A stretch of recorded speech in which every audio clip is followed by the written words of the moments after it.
Sikia kijana kwambie, Mfalme Sulemani alikuwa na wake 700 na wake wa pembeni 300. Lakini mimi ni mke mmoja na wa pembeni mmoja. Tayari watu washasema kwamba sitafika popote.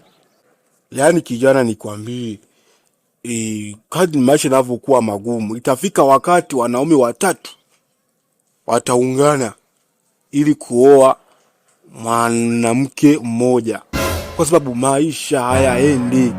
Akumbuka imeandikwa hivi, wanawake 7 wakamfuata mwanaume mmoja na kumwambia hivi, sisi chakula tutajijua sisi wenyewe, kodi tutajilipia, lakini tunataka kuitwa kwa jina lako, usongoe aibu yetu.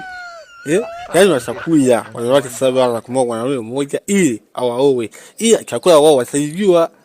Hii ndio ishara ya watu maskini, kwa sababu watu maskini sehemu walipo lazima vitu maongezi yao lazima waongelee wanawake.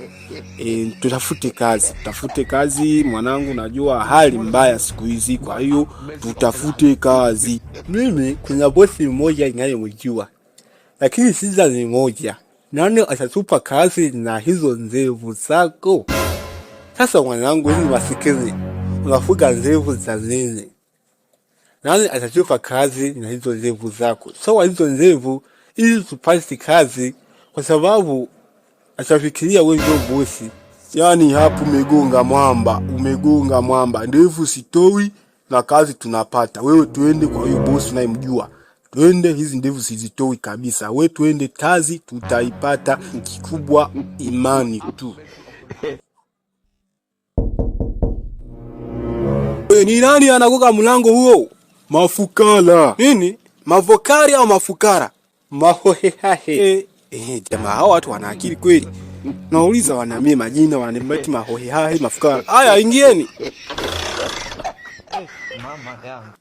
Karibu kiongozi kabisa. Yaani hapa nishakwambia kwamba hizo ndevu zako zitatukosesha kazi. Tayari hapa nishazingwa. Sasa mtu ananiita tajiri, ananiita boss kwa sababu ya hizo ndevu.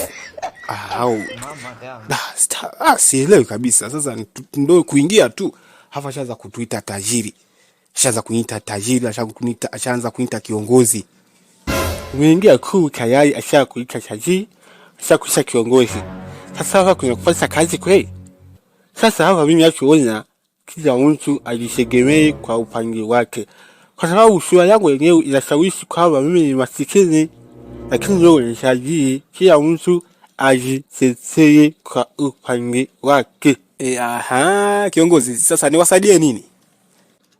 Kiongozi, kilichonileta hapa nimekuja kuomba kazi. Jamani, unajua haya ni maajabu. Unakuja kuomba kazi wakati uko na tajiri. Unajua huo kiongozi akupe kazi. Mheshimiwa, hata na mimi nimekuja kuomba kazi.